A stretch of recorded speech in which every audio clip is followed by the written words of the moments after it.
Welcome, my dear students of class 7th. And we are doing the second chapter of civics, that is institutional representation of democracy.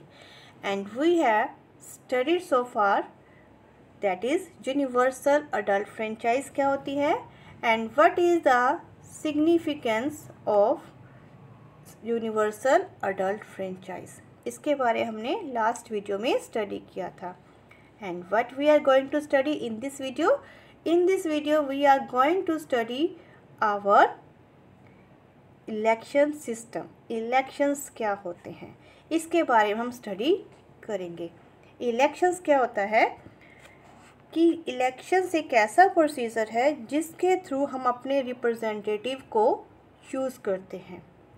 तो that is very important in democracy, क्योंकि democracy क्या है? Democracy is a rule that is by the representative of the people. Democracy ऐसा rule होता है जिसमें लोगों के रिप्रेजेंटेटिव रूलर्स बनते हैं, रूल करते हैं. और उनको कैसे इलेक्ट किया जाता है? That procedure is elections. What are the elections? Election is a contest between various political parties. Different political parties के बीच में कंपटीशन और कंटेस्ट होता है. And which party get the maximum representation from the government. और जिस party को सबसे ज़्यादा वोट मिलते हैं, दैट इज़ रिप्रेजेंटेशन मिलता है, that becomes the winner party and that party makes the government. And political parties क्या होती है? We will study in our next video about the political parties, how these political parties formed. Next, Election Commission of India is responsible for conducting free and fair elections. India में free और fair elections के elections कैसे होंगे, कब होंगे, कैसे कराए जाएंगे, ये सब कुछ कौन कंट्रोल करता है? Election commission of India. Free and fair elections का मीनिंग क्या है? ये जो पॉलिटिकल पार्टीज़ हैं इलेक्शंस के बीच में कोई भी गलत मीन्स यूज़ ना करें कि अपनी पावर को यूज़ करके लोगों को डराए धमकाए या अपनी मनी पावर यूज़ करके वोट अपनी तरफ करने की कोशिश करती है. तो ऐसा कोई काम ना हो, इसका कौन ध्यान रखता है? Election commission of India. और इलेक्शन इंडिया में दो तरह से करवाए जा सकते हैं, direct elections and indirect elections. Direct election is when all the voters vote for their representatives, for example members of parliament. जब हम सभी वोटर्स जो जिनको वोट डालने का राइट हुआ है वो वोट डालते हैं अपने रिप्रेजेंटेटिव को चूज़ करने के लिए, that are known as direct elections. For example member of parliament.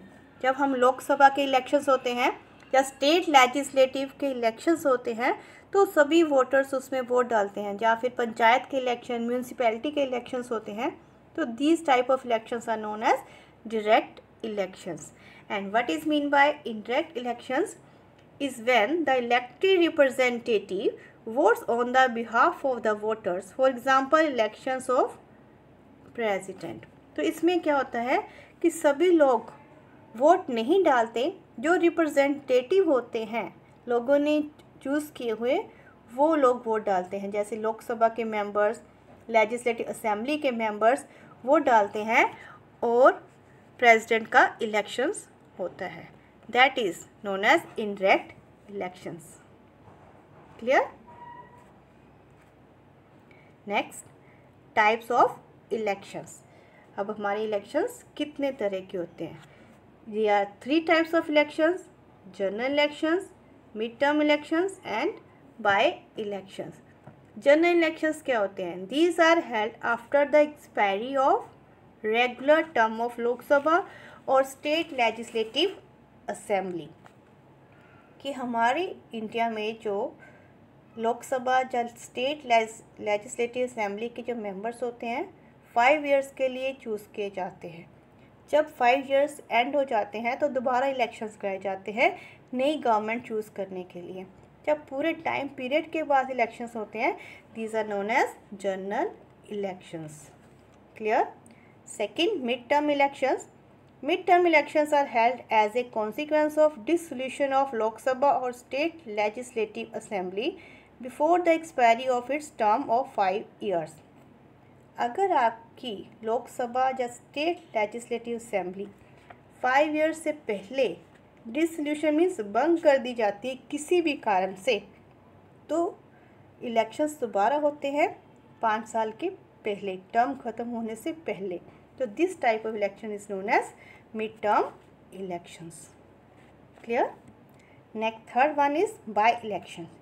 If a representative dies before the completion of his tenure or seat is vacant due to some other reason, the elections are held to fill the vacant seat. By chance क्या होता है, किसी भी area में जब कोई representative है, MLA है या एमपी है, उसकी डेथ हो जाती है या फिर किसी भी कारण से वो सीट खाली हो जाती है बिफोर द टाइम पीरियड, तो उस सीट को फिल करने के लिए सिर्फ उसी सीट के लिए इलेक्शन कराए जाते हैं. That type of election is known as by elections. Clear? तो these are the different types of elections that are conducted in our country. I hope all of you have understand about the elections and the types of election. In the next video, we will study about the procedure of the elections. Thank you for watching the video.